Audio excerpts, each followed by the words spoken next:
I'm getting ready to do a steampunk piece, so I thought I'd show you the tray, how I lay everything out.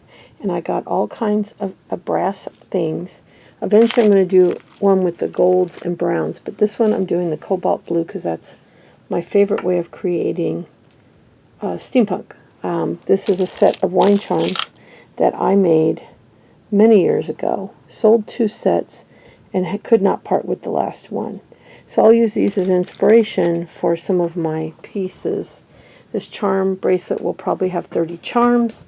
They won't be true steampunk, but it'll be steampunk inspired. So I'll be back once I get the charms made up, and then I'll show you how I put the bracelet together. But I want to keep this video a little shorter because they've been running way too long. But these are all the parts and pieces, some watch parts and pieces, and different charms and findings, and a bunch of beautiful blue beads. So I'll be back in a minute for you, but it might be a day for me. Hi, today I'm working on some steampunk pieces. These are based on some wine charms I made many years ago. It's kind of mixed up. And I made 3 sets. Let me lay them out here for you. I made 3 sets. I sold 2, and the other one I just could not part with. I sometimes regret selling the other 2 because I just love them. So I decided to get out all of my brass, cobalt blue, and I will be doing some in different colors as well. I hope this shows as cobalt blue, and on my camera it's showing as like a bright light blue. This is actually a dark cobalt blue, so I'm hoping in the end it'll look right because my camera is sure showing it as a weird color. So here's some charms I'm working on. I've got one charm I'm going to make for you on camera, and then we're going to put them on this necklace. And I don't think I'm going to do it like I did my patriotic necklace where they're just all bundled down at the bottom. These we're going to actually link onto the chain. So there'll be a little bit more work involved. So I'll probably be stopping and starting a few times because if I do this from beginning to end, this video will be really long. So for now, I'm going to put the camera on the mount and show you how I'm going to put together this charm, which will go here, as I kind of want a little bit of a symmetry here with 2 larger pendants on either side of the center piece. So I'll be right back. Okay, so I wanted to show you how I'm going to put this together. Now this is not a complete tutorial because I'm not going to show you every step, but I'm going to show you a little bit and just show you how it finishes up. I'll show you the tools I'm working with. I've got my, I always have 2 sets of pliers. Let me find them. 2 sets of pliers because it really helps. Pliers are often magnetized to help you pick up stuff. I always have 2 pairs because it helps in opening and closing. These are my half looped, half flat, my double looped, and then the ones I've always told you guys about that were the antique ones my husband bought me when I very first started. Like I had been doing beadwork for a couple years and didn't have any tools really, and then my husband found these at a yard sale for a couple bucks. They're really old jeweler's tools, and that's all I had for many years. And then I don't know when it was, you probably could tell from my videos, although I might have had these by the time I started my videos. I found these, bought 2 pairs, and then my friend Colleen sent me another pair that are bigger, which is wonderful because they allow me to do a little bit more. So, and then my wire cutters. Those are the tools that I use on a regular. Now I don't use these anymore. They're pretty much retired because they mean a lot to me and I just don't want to damage them, although they're pretty well made. I don't think I could. These tools are the ones I use the most along with my wire cutters. But we're going to start with these right now, and I'm going to take what's called a looped pin. Now you can buy these at Hobby Lobby. I get them, or Michael's, anywhere. You can get them online. You've got looped and head pins. Head pins look like a straight pin without a point, and that's when you string on beads that are just going to hang straight. Let me find you an example. Here's some of the pieces I made up. Let's see if I have one that's... No. Okay, I think I made a couple charms before. If I can find one with that. Okay, this is like a head pin. It just has a flat end and you just string beads on it. And so that's going to be for a charm bracelet I'm doing in another video. So I love doing the steampunk jewelry more than anything. I got to turn off the volume on my phone. My friend V and I have been texting back and forth today.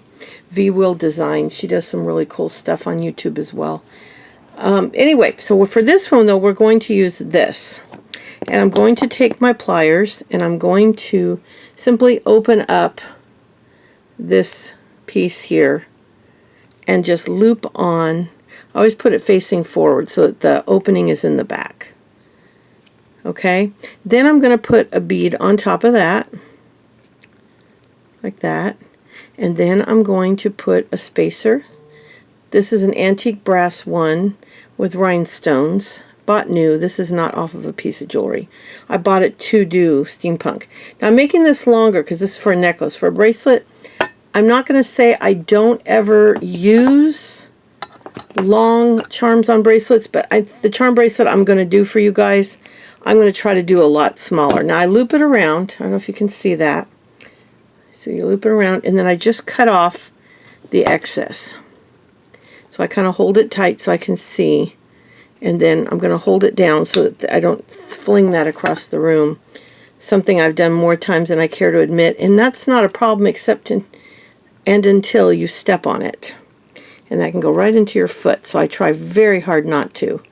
I mean, I've never done it intentionally. But then I loop it around like that. Now this will probably hook right onto the necklace. Although you can hook it onto a jump ring as well. And that's what I did when I made the floating necklace.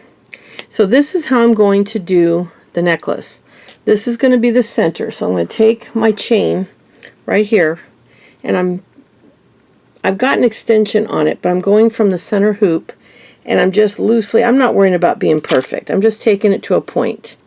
And then I'm going to open this charm that I already made, because I wanted to make most of the charms up so you're not having to watch me make a bunch of charms. And then I'm going to take off my glasses so I can see what I'm doing. Now this is a problem that everything moves up. So you're trying to use this loop, but everything loosens up and tries to move up into the empty space. See what I'm talking about? So you kind of got to get a good handle on it. Then take your necklace, bring it around. Now this is Rollo chain that my friend Deanna sent me. She knows I love Rollo chain, and she found me a big old roll of it. I'll show you here in a minute. But I'm going to open this just a little bit more. I'm going to take that. I'm going to make sure I'm at that end. Take that end, and I'm going to put it. For the sake of the video, I'm not being absolutely perfect, but I never am absolutely perfect about anything, to be honest with you, because I think when you're making jewelry, you can get too obsessed with everything being perfect, and I just like things to look as nice as I can make them. Trust me, I really do worry about things looking good, but I don't worry about, like, if I'm one link off this way or that way. I'm one of those people that hang a picture, and I don't measure. My husband measures, and I have friends that measure out every inch of where. No, I just, okay, this is about the middle, and I hang it up. I've always done that. You know what? My pictures always seem to look fine. Then what you're going to have to do for something like this is you're going to have to kind of get all your charms out of the way, and you're going to have to lay it down and open the chain up, because you got to see how many links apart. You got to put everything so that they're not right on top of each other. We'll throw that away into the trash can. And then I wanted to do the longer ones in the middle. So I have this one I made. This is a piece of an earring I took apart. I took off of a piece of an earring. The funny thing is I have 3 of these earrings, not 2, 3 out of my Goodwill boxes. So I took one of these off. I think I've got all 3 of them over here. I've got 2, and there's a third one. I could have sworn there was a third one. Oh well, I have at least 2, but I could swear I have a third one, because I don't think either of these are taken apart. This one's complete. Let's see if this one's complete. Yeah. I don't think I'm missing one. So I think there's a third one, because I remember thinking, wait a minute. Oh yeah, here it is. Here's the third one. So I have three. Three of these. So I love it, because those are great for this type of jewelry. And then you're going to kind of see how many links you have to put in between. So what I'm going to do is, I figure for something, oh, I got to straighten that. Look at that. Look at that. Look at that. That looks awful. That's the other thing you got to do, is after you put it on there, you got to kind of tweak it back into place, make it straight. That's where I am picky. And then, okay, so I figure I'm probably going to skip 1, 2, 3, maybe go to number 3 right here. The next one, see there's one facing up, one facing down or sideways, another one facing up. I think I'm going to put it in that third one. So let's open this one and see if this one works a little better than the other one, because that's the only problem when I'm doing these videos. This is hard to do when you're doing a video, because I'm trying to keep it on camera while trying to do this little intricate stuff. Okay, so we decided the second open one. Let's see. Okay, yeah, this is the fun part. Okay, so let me get this. All right. So it's going to be 1, 2, 3, the fourth one from the end. Now I'm going to try holding it this way. See if that helps. So it's not so bad on the first one. You just got to match it on the second one. So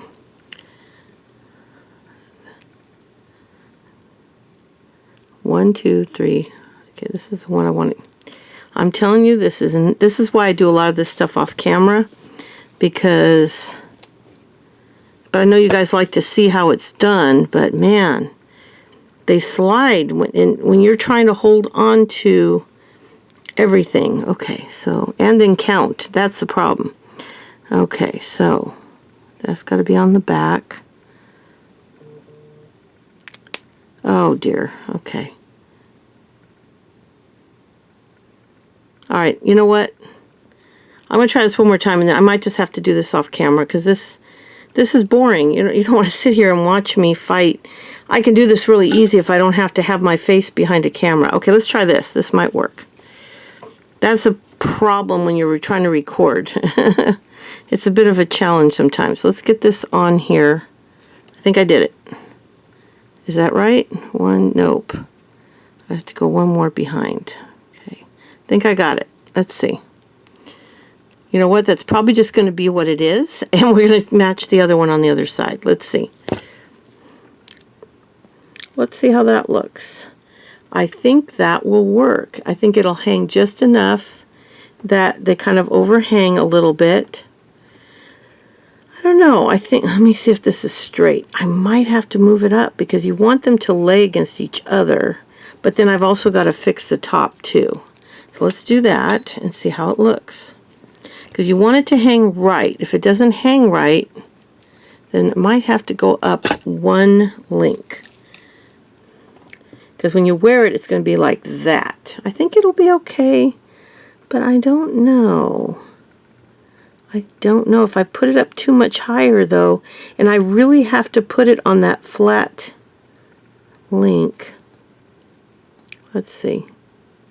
What is going on? I think it's, okay, there we go. I think it'll be okay. And then I'm going to do the one on this side. And then I have to keep, oh, I've got it backwards. Okay, here we go. Yeah, because that's the thing with this. It's got a definite front. It's kind of like a fingernail. It's rounded on top. So now we gotta do the other one on the other side in the exact same spot. So did we do it where I wanted? Yes. So we want to put it into that one right there.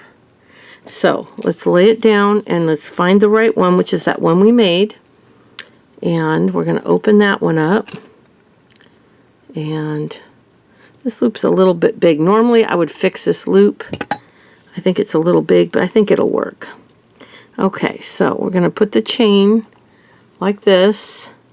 And then it'll be this one here. Maybe this one will go better. Wouldn't that be nice? Wishful thinking. Okay, hold on.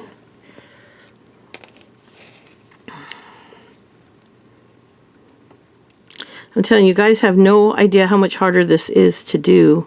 This is something I would have looped on in probably 2 seconds flat. Okay, so we have to go.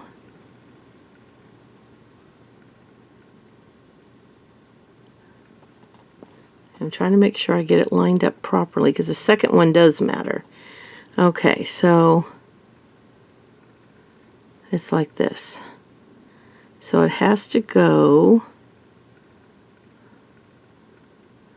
1, 2 here, and the one right before my finger. So I'm going to loop it back like that, and then I'm going to, I think the only way to do this is to grab it right there.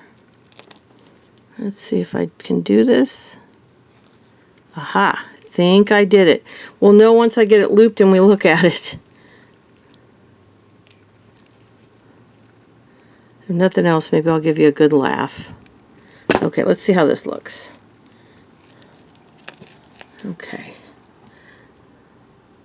I think that looks good. Let's raise the camera up a little bit so you can see how they're hanging. I think that looks good. Okay, I'm going to come back after I've done the rest of them and show you how it looks. So here is the necklace finished, and yeah, it could be done several ways. You could go ahead and put them on jump rings and have them cluster and add a few more. You could use a larger chain, which is something I think I would do if I had this to do over again. This little chain I think was too small.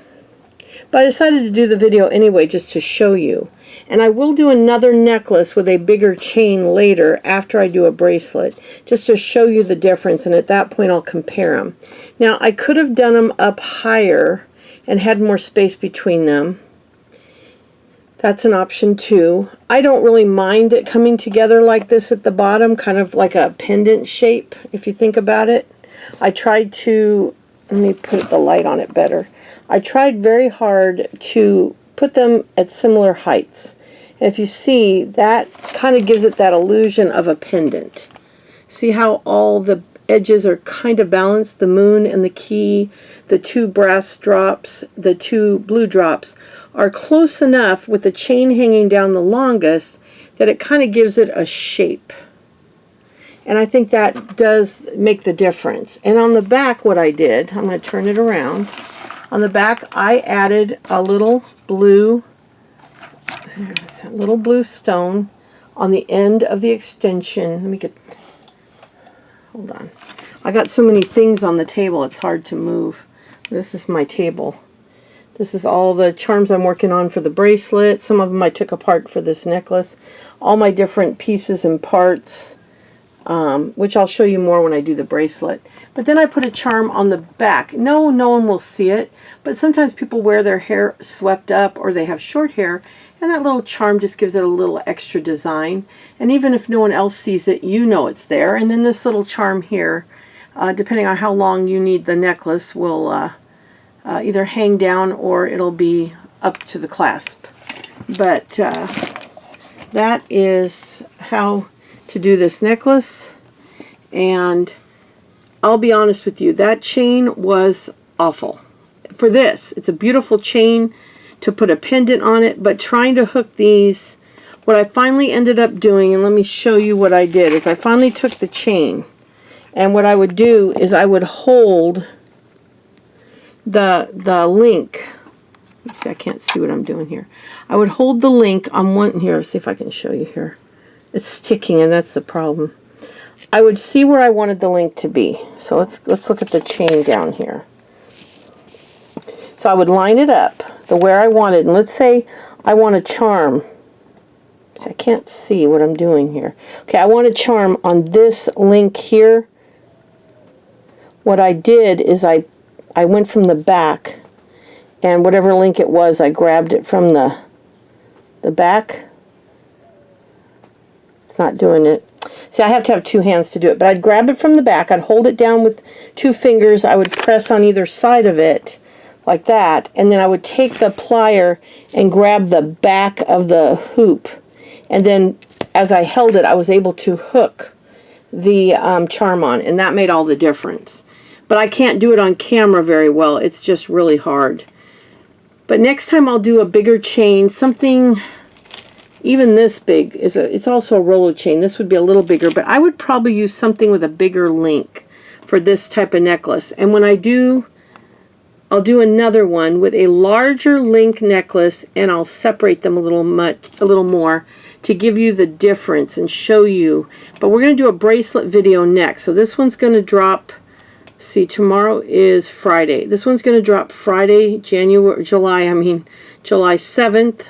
And then the other one will drop probably on Monday. Now I do have 2 Goodwill boxes and a watch box coming, and those videos, when they come, I haven't mailed them yet, but when those things come and I do those videos, they will be on the other channel, which is Steffi's Beads and Baubles Jewelry Hauls. And when those videos come up, I will do a short and give you the link each time I do a video. But this was a lot of fun. I like how it came out. And then what you can do is take the components in here and make a pair of earrings.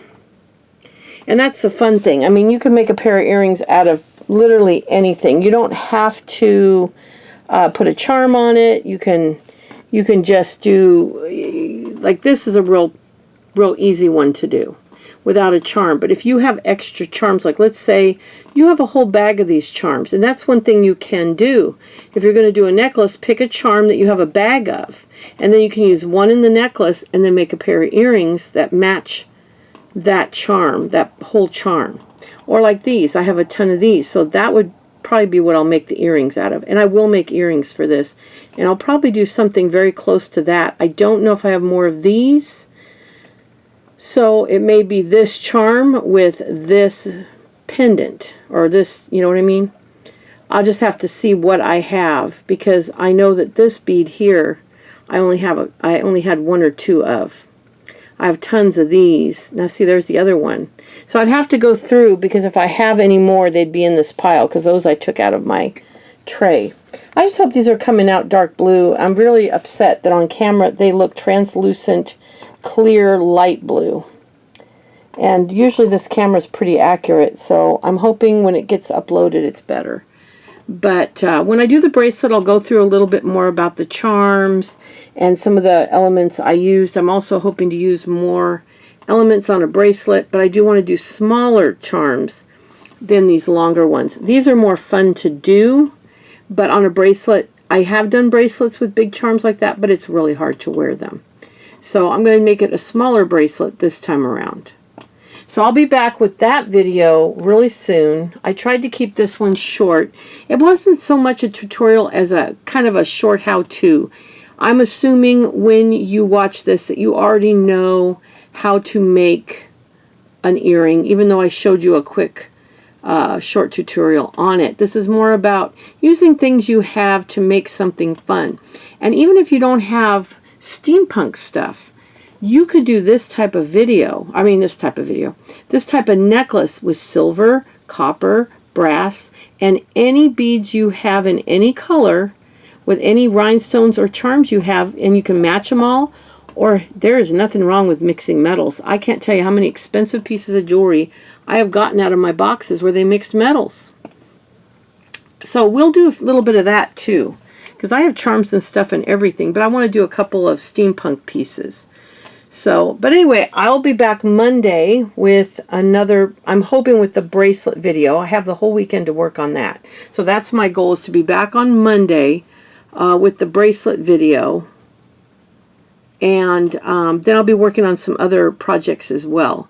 I'm hoping to get 2 videos out a week. Still learning my new editing program, but I'm not doing much fancy stuff. I'm trying not to do any captions right now, because I need my son to come give me another tutorial. This Adobe Pro is like so, I can't even put into words how different than it is from the free Movie Maker app I was using on my old computer. That was like, you needed no education. I mean, it was, you know, easy, easy, easy. This one, A lot harder, but I know I'll get used to it as I use it, and my son can come out and give me a little more help. But I'll be back soon. I thank you for stopping by. I hope you will come back, and I will talk to you soon. Bye.